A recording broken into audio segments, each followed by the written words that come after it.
This is Daily Blast Live. We're talking about what you're talking about.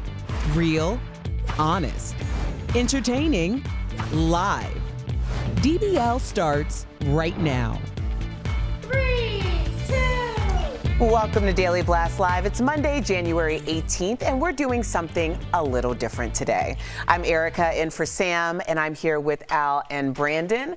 Our good sister Lindsay Granger's joining us from home. How you doing, girl? Hey guys, happy Monday. Lindsay, Happy Monday. Well, as you can all see, it's a very special day here at DBL. Today we're honoring the late Dr. Martin Luther King Jr. We're celebrating the civil rights leader's legacy and life. And Dr. King, of course, was a pioneer for nonviolent activism and sparked a movement that continues to this day.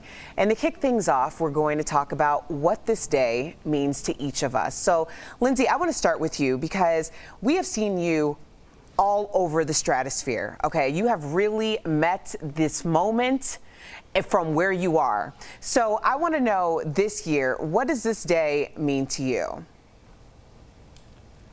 I think it's really emotional because 2020, and I speak probably for all of us on the panel, was such an emotional year, particularly regarding race and some of the things that Dr. Martin Luther King Jr. fought so hard for, civil rights and equal treatment. And all last year we saw this uprising and this moment of everyone coming together and fighting together, a majority of the world looking at what's going on and really putting a telescope on how Black Americans are treated in the United States and really wanting to help and do something about it. And so as much as we had a chaotic 2020, to be here on the side of awareness and growth is really something that I'm proud of, and I think that Dr. Martin Luther King would also be really proud of. Well, we're proud of you, sis, because you have been, like I said, we've seen you all over cable news. Yes. We've seen you all over social media, really meeting the moment and talking about these civil rights and social justice issues. So I just commend you so much for making those moves because it's so important. Now, Brandon, for you, I find you to be such a reflection of a lot of people in this country because you are a single man who is a Black man, and you're also in media, so you have a very different vantage point. I know that you've had some very emotional moments, and I say that you're single because I think a lot of people who have been in isolation this past year have really struggled with the idea of what do I do in this moment? Yep.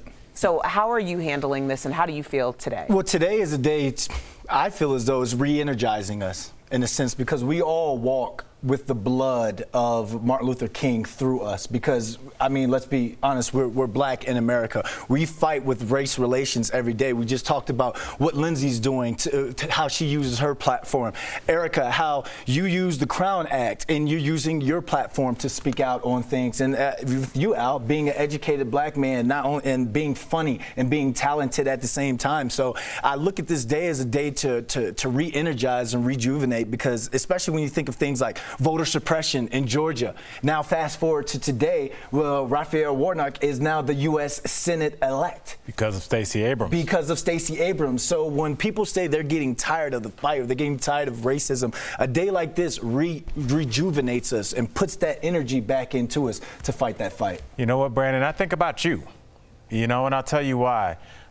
When the George Floyd murder that we saw on television, we all witnessed, I know that you were filled with rage. Yeah. I know that you were on the cusp of doing something that could have forever been a fork in the road of your life, forever. Yeah.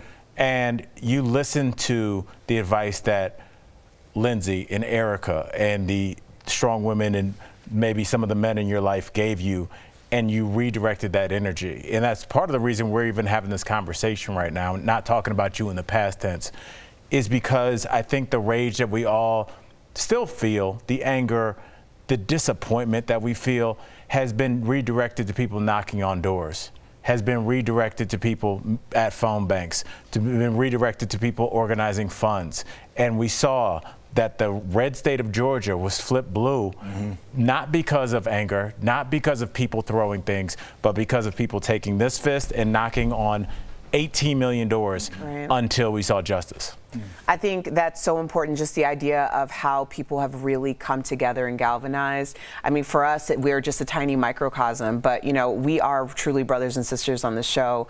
To be there for one of us is to be there for all of us. So this year feels just a little different than it did last year. And honestly, it feels like a true monumental movement and moment. So I'm so glad to be sitting here with all of you. But also someone else is going to be joining us that we're glad to see. So Lindsay, you stick around because right now I'm going to bring in another voice. She is a friend of the show, an actress, singer, author, activist, and of course, she's been here before. It's Miss Cheryl Lee Ralph. Welcome back to DBL. Thank you. Thank you. It's great to be here with you. And what a wonderful, amazing day and the time that we are in to be able to celebrate it with new vision, new energy, and a brand new understanding of what it means to be a drum major for justice. I love it. Yes, sis. Miss Cheryl, at any time you open your mouth, whether it's to sing or to speak power, we stand up just a little bit stronger, okay? So Martin Luther King obviously means something different to each of us. Miss Cheryl, what does this day mean to you? Oh my God. I think of a man that came to the world in peace, a man who really spoke not just truth, but peacefully to power, a man with all of his energy, his might, his education, really stood up for the Civil Rights Act. That when I think that I was born in a time when it was legal to tell people of color, pick one, anyone, okay, black, you can't enter through these doors because of the color of your skin. You cannot attend this school because of the color of your skin. And he fought for the Civil Rights Act to make that illegal. When I think about this past season of voting, when I think about how many young people, you know what? That is nothing but the devil. Not today, The not devil today, said, I Satan. don't want to agree, but I must agree with what you're saying. Yes. Yes. How Miss in Cheryl, this time, people came together and voted in numbers that America was shocked yes. by. Yes. Shocked at the numbers who came out to raise that fist to power to vote. That has changed the education, that has changed the electoral here in these United States of America at Yes. a time when it is needed. And speaking of needed, we need your voice, and we are so glad that you are here. We are asking you to stick around because we'd like to hear more from Please. you. And coming up on DBL, more with Cheryl Lee Ralph and why she is so hopeful about this coming year. Plus, we're celebrating Black voices, including Miss Peppermint, a trans activist and drag queen, honey. And as we go to break, we want to leave you with these words of Dr. Martin Luther King Jr. True peace is not merely the absence of tension, it is the presence of justice.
Welcome back to DBL.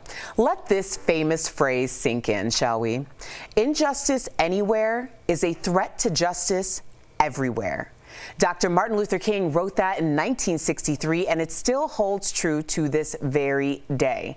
Now, as we all know, in 2020, racial injustice reached a boiling point in America and was thrust onto the main stage. So let's talk about where Martin Luther King's dream for America stands today. And to have this conversation, let's bring back our fabulous guest, Miss Cheryl Lee Ralph. So, Miss Cheryl, in your opinion, when it comes to the race movement, how was 2020 different from the 1960s? 2020, as devastating as it was, brought so many things into focus for us. We began to see clearly that very often in America, Americans can see things differently through what was supposed to be the same lens. Whereas America might see the murder, the killing of somebody, anybody, by a police officer and feel that it is justified. But people of color seeing the murder and killing of anybody are going to think about, is it justified? As we saw the murder of George Floyd and so many others in that year, many of us began to realize that many of these killings were not justified. It was not justice, and something in America had to change, has to change, must change. And we are seeing at certain things that have happened just recently, a change must come. Well, Ms. Cheryl, first of all, it's so great to hear your voice again and to see you. You just bring joy to my heart. And you keep talking about what America is seeing. And that's exactly my question for you. Because it seems like a simple question, but it's quite layered. What do you think America saw when they saw the Capitol stormed in that riot like that? Ha! Let me tell you something. I saw many things. And when you talk about layers, I thought to myself, whoa, wait just a minute. There are too many people scaling walls.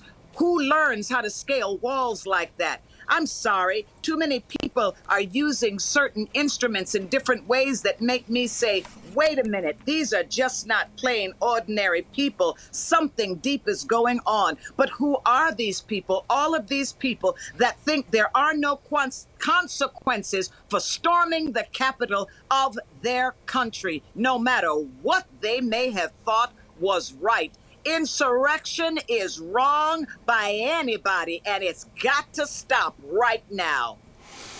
Ms. Cheryl, well then, where does our country go from here then? And do you have hope for America? Of course I have hope for America.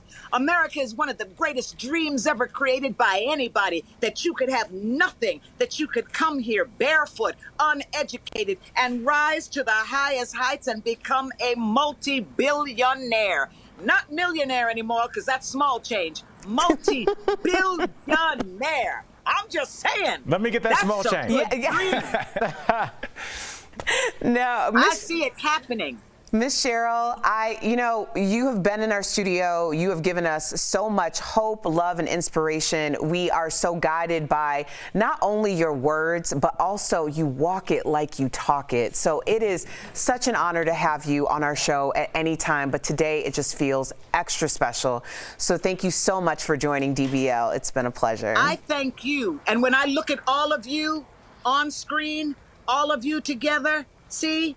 That's change in action right there. Yes, ma'am. Somebody fought for that to happen. All of you in your brilliance to be young, gifted, and black. Don't you dare give up. Don't you dare lose hope. You must hold on to the faith and keep walking forward, because somebody didn't get this far. Somebody hung from a tree for you to have that seat that you sit in today. Somebody was after church entertainment, lynched, set on fire for you to have this seat today. A man stood on the ledge of his hotel motel room and had half of his face shot off for speaking up for justice. So don't you dare get weak now. Don't you dare get tired now, because the road has been built. Your crown has been paid for.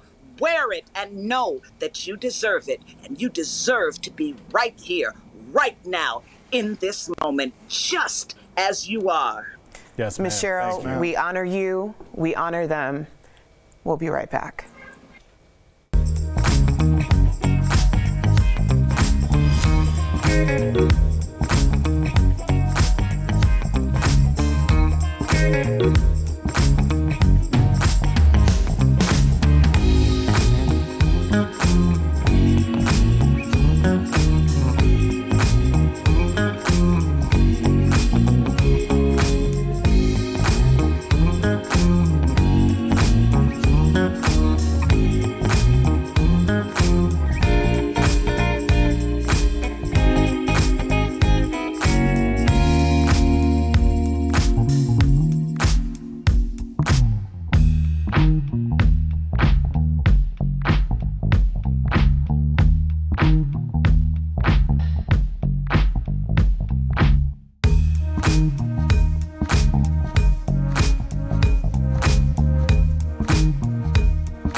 Welcome back to DBL. What a powerful day today has been, and we are looking back at the interviews that inspired us. People like Miss Peppermint. She is a proud Black trans woman who's breaking down barriers. Check her out in this Encore DBL Spotlight. The multi-talented actress, singer, songwriter, activist, and drag queen, Miss Peppermint. Thank you so much for joining us on DBL. For those who are not yet familiar with you, you were the very first trans woman to originate a role on Broadway in Head Over Heels in 2018. You know the world complex and why to be temperamentally tranquilized. Tell me about that experience. It was amazing. It was a musical that was inspired by the Go-Go's, and I had the opportunity to audition. I went in, I nailed it. I'm really thankful and grateful for the opportunity. Maybe I'll be back on the stage someday. I was trained classically and went into this. You were trained classically, and people didn't really believe in you. Is that right? Tell me kind of a little bit about that background, how you kind of had to fight for yourself to be a pioneer. Yeah, you know, all my life I've always been a queer child, but when I went to school and was working on my degree in musical theater performance, which I have, I was confronted by a lot of teachers who would basically tell me, "You are just too queer. You're never gonna work on Broadway, and there's literally no roles written for trans women or people like you." And look at you now. My God, good for you. Darling, Let's talk. Yes, please, with the fan and everything. I want to get into Drag Race. You were season 9 runner-up. Spicy, red hot chocolatey. I'm minty fresh, but it ain't for free. What has that experience meant to you? And do you have any sort of funny behind-the-scenes story? Doing reality TV shows, unlike anything else, you cannot prepare for it. And so when I got there, I was quite surprised to find out that you were not allowed to talk to each other. You don't have a name, you have a number. Does that make sense? Yeah. One day, they left me behind and forgot that I wasn't there. And I'm like, wait a minute, I'm one of the 13 people on your TV show. And that was a whole big thing. Somebody got fired. I was like terrified. I was like, RuPaul is trying to sabotage my game. Like I had this whole thing going on. But obviously I made it to the end, and it's something that I'm very grateful for. You have a new album, A Girl Like Me. I want to know about this album and why is it so personal to you? You don't want nobody seeing me with you. Songs are all about, you know, my boobies and putting money in them and feeling fun and looking cute and working the runway and look at my shoes. And all those things are very real to me. But while I was having my Broadway experience, I was in a relationship, and it was the best relationship I'd ever had up to the point. It lasted about a year, and then basically decided to put that story to music. Wow. The whole theme across the whole project is letters to my lovers. Wow. And really good, reads them the riot act. Oh, yes. I gotta be honest, breakup albums are like my thing. Like, I'm like Taylor Swift crying in the shower. Like, I can't wait to listen to this. This is right up my alley. I do want to get to some of your activism. Even with this pandemic, murders of transgender people in 2020 has already surpassed the total for last year. And that's just in 7 months. We talk about it a lot on the show. Why does this continue to be such a deadly problem for trans people? What is your take on all of this? I mean, and the short answer is it's just plain discrimination. But I think that people do not understand that the people that are murdering many of these individual stories, it's at the hands of our boyfriends, our lovers, intimate partner violence. And it's not because our partners don't like us at all and want to kill us. It's that our partners would rather kill us than have anyone else know that they are with a trans person. That's the ticket. They do like us a lot, but what they hold at a higher regard is what other men think of them. And I think it's really important that we focus on and destigmatize those types of relationships and really open it up. And when we can break that down, I'm speaking to everyone who's not trans, because the problem with the murder of trans people is not trans people, it's everyone else. And I think that's really important. I consider myself progressive, I consider myself well-rounded, and I've never seen it from that angle. The shame of that, which is coming from other stereotypes, is what's causing the violence. It's so fascinating and so important that you brought that up. Thank you so much for joining us on DBL and for really giving us a different perspective. That's why representation matters, so we can actually hear from people like you and learn. Everyone go and pick up Miss Peppermint's new album, A Girl Like Me. It is out now. Love me some Miss Peppermint. We'll be right back.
Welcome back to DBL. We love sharing your comments, and today we've got some comments from the DBL Nation on what Dr. King means to some of them. So Suzanne writes, I honor him by trying to practice what he preached to us. A great man. Javier says he always wanted to fight for the right reason and finish without violence. Respect and love to Dr. King. Lindsay, do you have a quick final thought? Yeah, one of my favorite people is Gordon Parks, and he was one of the first African Americans to work for Life magazine. And he talked about how having a camera and a platform is life-changing, and he knew that he couldn't let go of that. And I think all of us should be thankful for the platforms that we have, like for you guys all and our production companies. And we need to just really move forward and use our voices to make change like Dr. King would want. Amen to that. And of course, you're doing just that. Well, we all are. So if you're sticking around, there's more DBL coming up. And as we go to break, we'd like to leave you with these words by Dr. King. We must learn to live together as brothers or perish together as fools.